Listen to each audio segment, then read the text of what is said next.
ಎಲ್ರಿಗೂ ನಮಸ್ಕಾರ. ಇವತ್ತಿನ ರೆಸಿಪಿ ಬಂದು ಮೊಳಕೆ ಕಾಳು ಸಾರು. ಮೊಳಕೆ ಕಾಳು, ಹುರುಳಿಕಾಳು, ಕಡಲೆಕಾಳು, ಬಟಾಣಿ 3 ಮೊಳಕೆ ಬಂದಿದೆ. 1 ಬಟ್ಲು ತೆಂಗಿನಕಾಯಿ, 1 ಈರುಳ್ಳಿ, ಸ್ವಲ್ಪ ಕೊತ್ತಂಬರಿ ಸೊಪ್ಪು, 1 ಇಂಚ್ ಶುಂಠಿ, 4 ಲವಂಗ, 2 ಇಂಚ್ ಚಕ್ಕೆ, 4 ಸ್ಪೂನು ಧನಿಯಾ, ಅಚ್ಚಕಾರದ ಪುಡಿ 2 ಮಿಕ್ಸ್ ಮಾಡೋ ಖಾರದ ಪುಡಿ, 1 ಗೆಡ್ಡೆ ಬೆಳ್ಳುಳ್ಳಿ. ಮಸಾಲ ರುಬ್ಬೋಣ.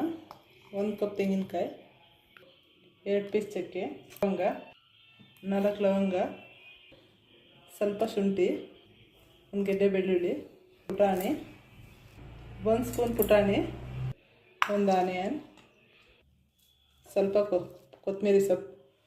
ಫಸ್ಟ್ ಒಂದು ಸಲ ರುಬ್ಕೊಳ್ಳೋಣ. ಸಣ್ಣ ಇದೆ. ಸ್ವಲ್ಪ ಅರಿಶಿನ, ಖಾರದ ಪುಡಿ, 3 ಸ್ಪೂನ್ ಖಾರದ ಪುಡಿ.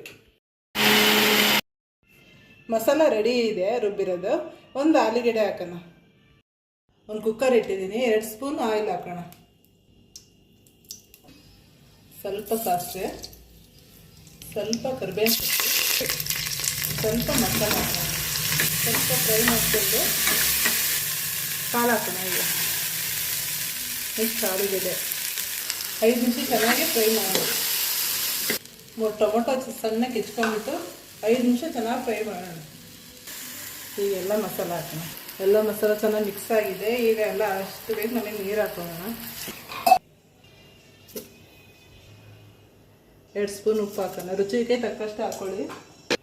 ಹೈ ಫ್ಲೇಮಾಗಿ ಇಟ್ಬಿಟ್ಟು ಒಂದು ಕುದಿಯೋಕ್ಕೆ ಬಿಟ್ಬಿಡಿ. ಕುದ್ದಾದ್ಮೇಲೆ ಟೇಸ್ಟ್ ಎಲ್ಲ ನೋಡಿ 1-2 ವಿಷಲ್ ತಗೋಸ್. ಸಾಂಬಾರು ರೆಡಿ ಇದೆ. ಒಂದು 5 ನಿಮಿಷ ಸಣ್ಣ ಉರಿ ಇಟ್ಬಿಟ್ಟು ಬೇಯಿಸ್ಕೊಂಬಿಡಿ.